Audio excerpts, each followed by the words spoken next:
Révélation excitante, il est temps pour la toute nouvelle génération de la BMW X3.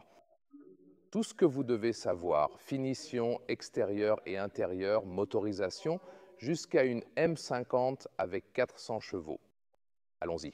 Tout d'abord, en commençant par le niveau de base, ceci est la base de la X-Line, pour ainsi dire. Nous avons montré la nouvelle X3 électrique, la iX3 de prochaine génération.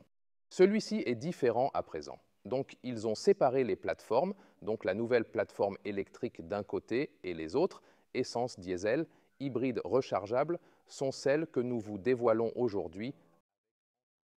Et vous voyez ici, il a cette partie avant fermée. Rein fermé pour le moment. Donc, il y a un refroidissement adaptatif dans la partie inférieure, mais c'est ensuite fermé.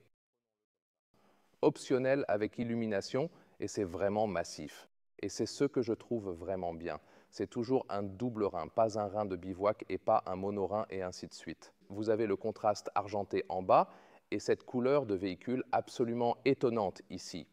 Presque portée aujourd'hui aussi, c'est le bleu course arctique. Je trouve ça beau, avec des nuances de lumière. Si vous voyez ici comme une indentation à l'avant, où vous voyez le logo traditionnel de BMW. LED de série en option. Vous obtenez aussi des LED matrices adaptatives. Vous pouvez le voir juste ici. Et puis, ils ont aussi ces accentuations bleues sur les côtés, par exemple. Et quand je vous montre les clignotants, vous pouvez voir cet effet de pulsation des indicateurs. Plutôt cool. Oui, impressionnante, définitivement. Déplaçons-nous car il y a une façade plus expressive ici dans le M50. Vous pouvez aussi obtenir un pack M Sport pour une autre motorisation, par exemple. Et puis la M50, c'est alors le vrai modèle M Performance, aussi avec la puissance respective sous le capot. Et ici, vous pouvez voir, c'est une calandre noire à l'avant, mais pour cela, vous avez besoin soit du M50, soit du pack M Sport. Et si vous voulez aussi le cadre noir autour des reins, alors vous avez besoin du pack M Pro, que ce véhicule a aussi. Encore une fois, l'option de lueur iconique autour, bien sûr, surtout dans l'obscurité, ça marche très bien pour voir et c'est quelque chose de nouveau. Pare-choc ici différent pour le modèle M50 avec plus d'accent noir. Une couleur vraiment intéressante est le gris dune. Il possède donc cette sorte de charmante nuance beige. C'est l'une des nouvelles couleurs qui est en fait disponible. Vu de côté, en ce qui concerne la longueur, pas trop de changements. 4,76 ou 187 pouces, c'est 3 cm ou 1 pouce de plus, donc plus ou moins les mêmes dimensions. Voici les roues optionnelles de 21 pouces. Elles varient de 18 à 21 maximum. Vous avez des jantes de 19 pouces avec le pack M Sport, 20 pouces avec la M50 et en option plus grand. Ici, vous voyez le badge M. Vous avez peut-être remarqué sur ce profil latéral, il y a aussi un changement de design massif car il n'y a pas d'élargisseur d'ailes séparé avec un revêtement plastique ou autre chose.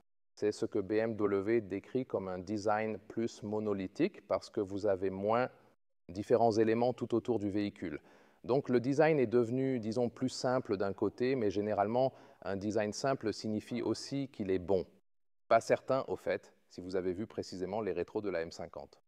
Ils ont cet effet de flèche juste ici. Alors, c'est spécifique pour la M50 ou la M Sportback. À l'arrière, également un changement de design massif. Alors, en effet, ce changement de génération redessine complètement le X3. Encore plus visible ici, les feux arrière sculpturaux, plus tridimensionnels. Alors ici, avec ce travail minutieux et approfondi à l'arrière. Oui, très intéressant. Qu'en pensez-vous? Laissez-moi des commentaires. Le changement le plus visible ici, vous voyez que la plaque d'immatriculation est descendue ici. Donc cette partie supérieure est beaucoup plus présente. Et comme c'est le modèle M50, nous avons plus de contraste noir dans la partie inférieure avec ce genre de style diffuseur. Et c'est aussi le seul modèle qui a des tuyaux d'échappement visibles, ce qui est rare, 1, 2, 3, puis 4. Et ils sont énormes et réels. Le modèle non M Performance, avec le style normal, n'aura pas de tuyaux d'échappement visibles, et pas de faux échappements non plus. Ici, vous voyez le profil latéral, dans ce cas-ci, du modèle hybride rechargeable, mais le modèle de base normal ressemblerait à ça. En fait, ici, c'est de base autour de la fenêtre. C'est une très bonne qualité ici. C'est le style vif dans la partie inférieure. Ensuite, il a cette forme de flèche, comme ici. C'est le Hofmeister King, où comme un élément de design patrimonial, la partie supérieure est noire. Et si vous vous souvenez, si nous retournons à ce véhicule ici, tout était en noir là-bas. Donc, tout le cadre autour est noir. Mais encore une fois, pas de passage de roue noire. Je pense que ça marche très bien avec le véhicule. Ici, avec le plug-in, nous avons le port de recharge. Le port de recharge AC 11 kW AC à l'avant ici. D'ailleurs, voilà, la recharge DC n'est pas proposée, mais je peux déjà vous dire que l'aspect le plus important du plug-in hybride sera que la capacité de la batterie est doublée maintenant à 20,4 kWh net. Et oui, cela se traduira bien sûr par une plus grande autonomie électrique. Oui, je ne peux pas dire quelque chose de réaliste, tu sais, car je dois le conduire moi-même pour être sûr. Mais mon estimation serait, probablement 80 km, 50 miles. Je pense à une valeur réaliste. À l'arrière, ici, ce véhicule est maintenant un peu plus sombre dans le studio. Nous voyons même mieux la LED que dans la lampe. C'est signature. 30e et l'hybride. Encore une fois, vous voyez qu'en bas, c'est très propre. Ici, nous avons le contraste argenté comme. C'était connu sous le nom de ligne X. Je pense que ça marche très très bien. Très rare de voir des véhicules qui ont changé de manière aussi extensive. Mais je pense que ça marche bien. J'aimais le X3 avant, mais celui-ci aussi. Alors, qu'en pensez-vous? Vous préférez celui-ci? Dites-moi dans les commentaires. Et à propos du changement, tu sais, Léa et moi, on se dispute à propos du pack M Sport, tu sais, le look sportif. Je penche plutôt vers cette direction élégante. J'aime ça comme c'est ici. Léa préfère toujours les styles sportifs, et quand il s'agit de vegan, elle dirait certainement que ça doit être celui-ci, avec de grandes roues noires partout. On peut peut-être aussi discuter de cela à la maison. Ensuite, passons à l'intérieur, mais avant d'ouvrir la porte, laissez-moi parler rapidement de la suspension. Vous avez en fait 4 types de suspensions différents, une suspension M Sport fixe, puis 2 suspensions adaptatives. Une suspension normale est M Sport, ensuite une Anwendung sportive. C'est une suspension adaptative. On sait qu'avec certains véhicules compacts, BMW l'appelle adaptative, mais c'est juste une adaptation de fréquence et le mode de conduite reste inchangé. Par exemple, avec le X1, ici avec le X3, si vous changez le mode de conduite sport, la suspension devient plus ferme et c'est ce que j'appelle une vraie suspension adaptative. Quand vous voyez cela en prix, consultez notre chaîne et écoutez ce qu'on dit sur la suspension pour voir si c'est adapté. Donc ici, clairement une. Ils n'offrent ni suspension pneumatique, ni direction arrière inutile. De la génération précédente, je sais que la suspension adaptative fait un excellent travail au point que l'on ne regrette pas une suspension pneumatique. Alors, jetons un coup d'œil à l'intérieur parce que tout y a été complètement redessiné. D'abord, à l'intérieur des portes, ici c'est du dur. Attendez une minute. Non, en fait. Donc oui, je dirais que c'est globalement dur. Quand on appuie un peu plus fort, on peut aussi l'enfoncer un peu. Ici, c'est un peu plus doux, en fait. Une chose dont nous devons parler, c'est l'intérieur des poches de porte, parce que généralement, j'aime plus lorsque l'intérieur est en feutre. Ils n'y ont pas prêté attention récemment, je leur ai déjà dit que ça pourrait être quelque chose à considérer aussi selon vos commentaires, parce que j'aime quand on met des trucs là-dedans qu'ils ne volent pas partout, mais ce que j'aime vraiment, c'est ce nouveau concept d'éclairage d'ambiance. Regardez ça. Ici, cette incroyable transition des couleurs commence maintenant à l'intérieur de la porte. Bientôt plus à ce sujet. Ensuite, ceci n'est pas la phase finale du véhicule, mais il est intéressant que vous entendiez la force accrue de la ventilation latérale. Vous pouvez voir, il a aussi des signatures accueillantes et des animations. Poignée de porte de l'intérieur. Cela peut aussi arriver quand le client reçoit le véhicule. Donc ce n'est pas le matériau définitif à 100% que nous voyons ici à l'intérieur.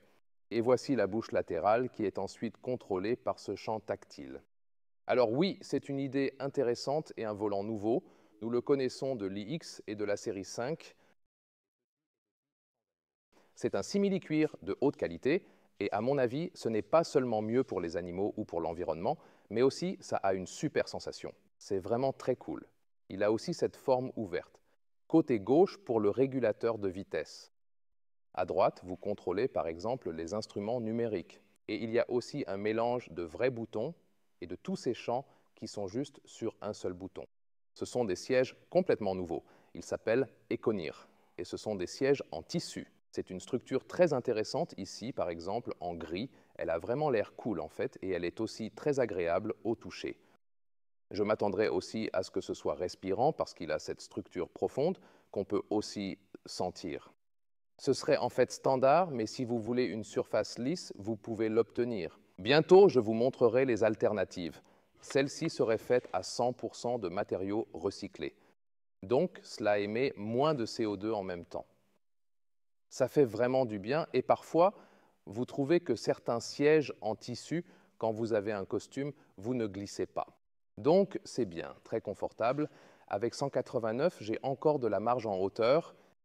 Le toit panoramique que vous voyez ici est fixe. On peut seulement fermer le store de protection pour éviter toute lumière externe.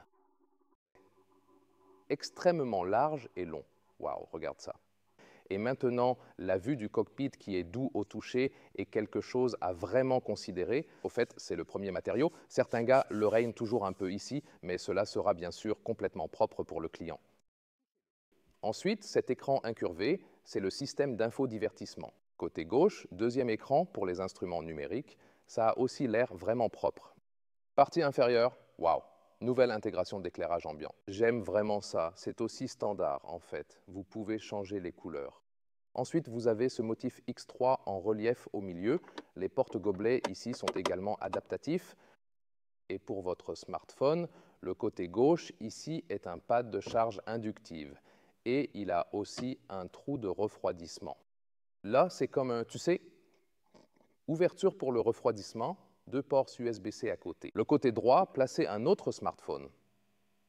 Malheureusement, ce n'est pas une charge inductive. Donc, seulement sur le côté gauche, levier de vitesse ici, vous pouvez toujours contrôler l'écran en dessous sans difficulté. Les clients de BMW adorent ça. Ensuite, console centrale fluide. Quand tu le lèves, alors le truc cool ici, c'est ça. Ici, une petite résistance. Ensuite, ça reste en haut. Un espace en bas. Les matériaux ne sont pas définitifs. C'est un modèle de pré-production, donc ceux-ci seront ensuite améliorés. Alors voyons, la boîte à gants est une nouvelle ouverture ici. C'est comme une pression ici. Oh, regarde ça, c'est minuscule. Oui, pas trop d'espace, mais au moins c'est bien amorti ici. Et toute la console est en fait vraiment grande. Mais dans l'ensemble, elle donne une impression, vous savez, un peu futuriste, mais pas trop futuriste. Et je pense que c'est vraiment très important. Dans le système d'infodivertissement, vous pouvez voir, ouais, ce que je préfère habituellement, c'est quand je peux tourner et appuyer pour la clim. Ce n'est pas possible dans les nouveaux systèmes BMW ici. Tout reste dans cette zone. Ensuite, vous pouvez vous y habituer. Ici, vous appuyez une fois et puis vous pouvez avoir par exemple le chauffage du siège comme ça, ensuite le menu principal juste ici. Parfois, c'est un peu surchargé, mais tu peux aussi aller dans un menu principal personnalisé et ensuite tu peux l'individualiser pour toi. Voici aussi le statut le plus récent du logiciel, et oui, Apple CarPlay et Android Auto sont bien sûr également possibles. Et ce qui est génial, c'est que Apple Maps avec CarPlay et Google Maps avec Android Auto peuvent aussi être affichés ici sur les instruments numériques à gauche. Nous avons un affichage tête haute, M Sport ou M50. Les couleurs M sont jolies, mais je préfère ici quand tu as du mat et pas du brillant. Alors dites-moi dans les commentaires. Ensuite, ici, les poignées de porte à fleurs d'une certaine manière ont ce retour réel. C'est solide. Spécial extra, c'est que vous avez du tissu à l'intérieur des portes. Donc ceci n'est pas forcément lié ici à la M50. Il y a du tissu sur le tableau de bord ici, donc c'est juste une question de préférence. J'aime les deux. J'aime la version épurée, mais celle-ci a, disons, une ambiance comme de salon. Et aussi, l'éclairage d'ambiance est différent ici, par exemple, de celui des couleurs M rouge. Ça semble très impressionnant aussi, n'est-ce pas, puisque c'est ici la version M50. Avec le pack M Sport, vous avez un volant différent, une forme différente, des coutures contrastées à l'intérieur. Le seul inconvénient, c'est ici un matériau fait en peau d'animal, donc ils l'ont légèrement divisé. Je ne sais pas pourquoi, le nouveau matériel est aussi très bien. Cependant, les sièges sans animaux sont meilleurs et plus durables en CO2, etc. Disponibles ici en brun, mais aussi dans un style plus vif et également en noir. Et la perforation, non seulement respirable passivement, mais aussi un refroidissement actif des sièges, est disponible. Vous pouvez spécifier le siège avec cela, aussi sur tous les marchés. De série pour le M Sport et le M50, cela ne serait pas lisse, mais de l'alcantara à l'intérieur et du simili-cuir à l'extérieur. Alors, c'est doux. C'est comme la douceur de la partie supérieure du siège. Et cela vous donne en fait l'aspect principal du confort. Donc ça marche très bien aussi pour entrer et sortir, et ouais, ils sont vraiment confortables. Ils offrent encore une option en véritable peau d'animal. Je n'aime pas qu'ils fassent ça, mais ouais, c'est quand même, je veux dire, en général, un énorme pas en avant déjà pour BMW. Alors ici, la hauteur sous plafond, c'est pareil. Bien sûr, celui-ci a aussi le toit panoramique, volant, manuel, haut et bas, dedans et dehors. Cette version M, ce volant M, a aussi ses leviers de changement spéciaux ici, à gauche et à droite. Et je voulais tester quelques couleurs dans l'éclairage ambiant parce que vous pouvez le changer. Oh, peux-tu désactiver et réactiver à nouveau? Vraiment très sympa. Oh, eh bien, voilà. Flamingo or rosé? Flamand ou rosé, est-ce que c'est du rosé? Yeah. C'est appelé rosé, d'accord. C'est cool. Papaya? Papaye, épluche la papaye. C'est sympa ici, non? On voit que c'est toujours à l'intérieur des portes. Oui, c'est cool ici. Regarde, à l'intérieur. Et voilà, une belle animation, tu sais. Quelle couleur choisirais-tu? Thomas bleu, définitivement, ouais, ça te va bien. Et ici, avec les feux de détresse, voilà.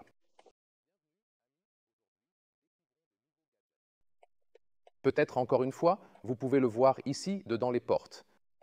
Voilà, nous avons aussi cet effet très cool des feux de détresse. Ici, dans le cockpit, regarde, ça a l'air différent avec le tissu du tableau de bord. C'est un peu des deux, en effet. Et c'est vraiment cool ici, la transition des couleurs M dans la console centrale. Et parfois, vous avez cet effet d'accueil et ça change un peu la couleur. Alors oui, c'est vraiment chic. Et oui, je veux dire, les deux versions fonctionnent très bien.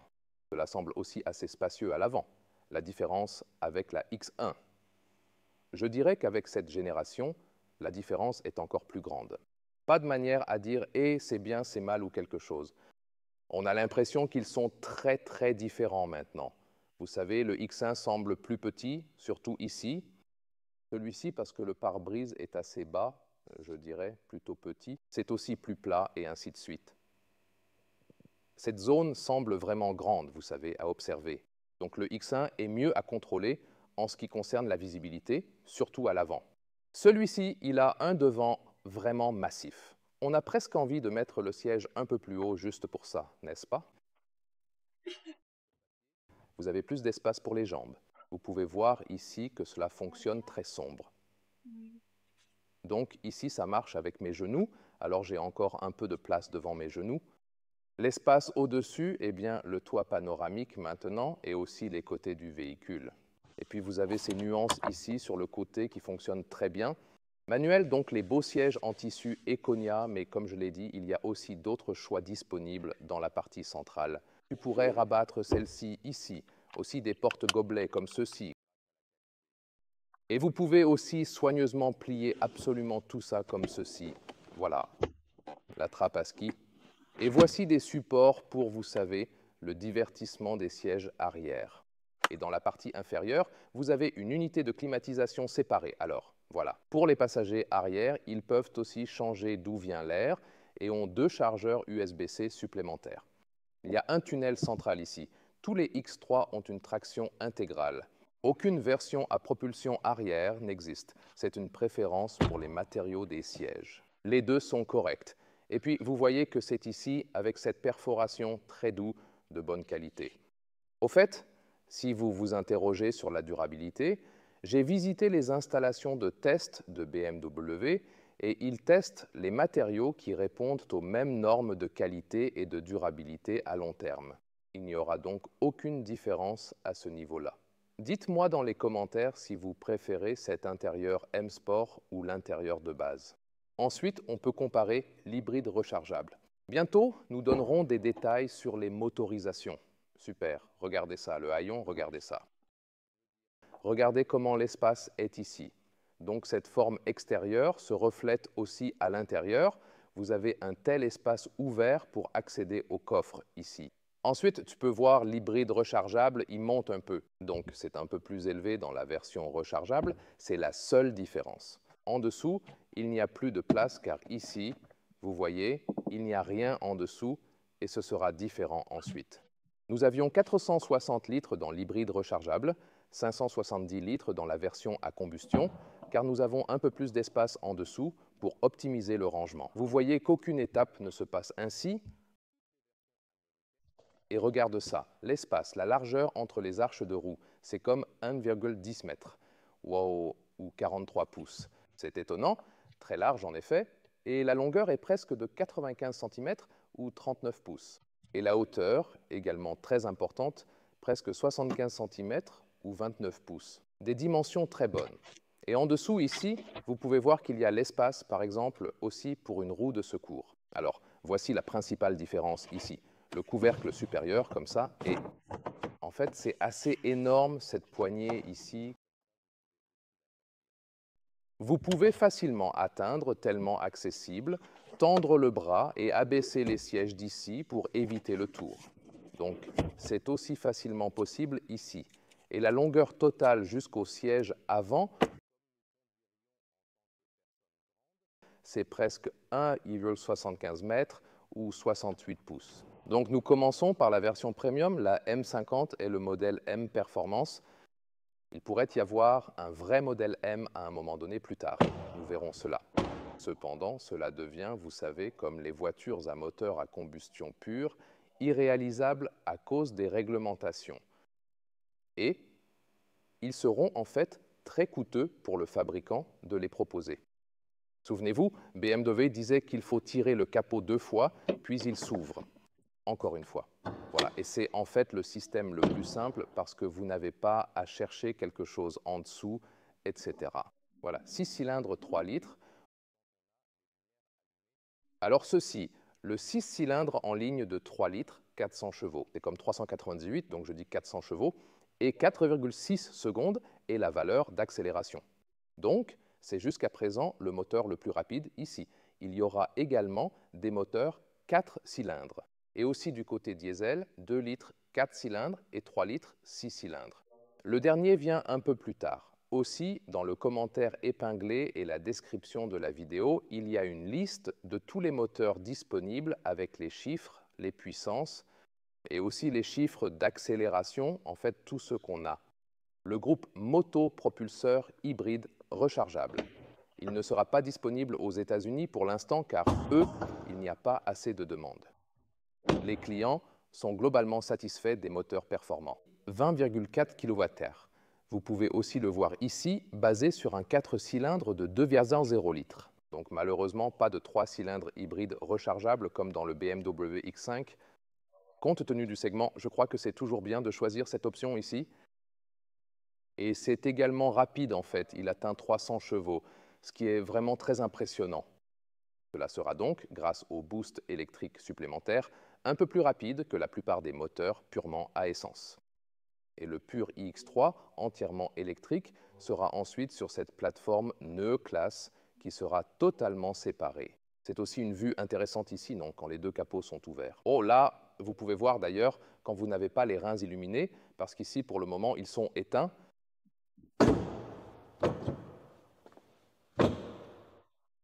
Ici, en ce moment, c'est éteint. Là, c'est allumé. Là, vous pouvez aussi voir la différence. Très bien. Choisirais-tu cette option pour l'illuminer? Je pense que surtout quand on roule la nuit, ça a vraiment l'air cool, n'est-ce pas? Ensuite, pour ce qui est des prix, j'ai déjà, vous savez, le prix en Allemagne. Ah, attends, je dois bouger un peu à cause de la lumière. Ouais, merci Léa pour la remarque. Donc le prix est d'environ 60 000 €, sans extra pour le modèle de base qu'on peut personnaliser. Ensuite, l'hybride rechargeable sera intégré dans la gamme des véhicules disponibles. Celui-ci, ici, va jusqu'à plus dans les 80 quelques euros. Si vous ajoutez des extras, vous pouvez atteindre avec le M50 entièrement équipé environ 90 000 euros. Mais oui, c'est bien sûr très cher, mais les concurrents sont aussi dans les mêmes gammes de prix. La bonne chose, en fait, c'est que même l'équipement de base est plus complet. Donc même si vous dites « Hey, je n'ai pas besoin de tous les extras, pas besoin de toit panoramique, je n'ai pas besoin de jantes de 21 pouces », peut-être aussi réduire le confort et ainsi de suite. Donc un X3 de base vous couvrira déjà tout.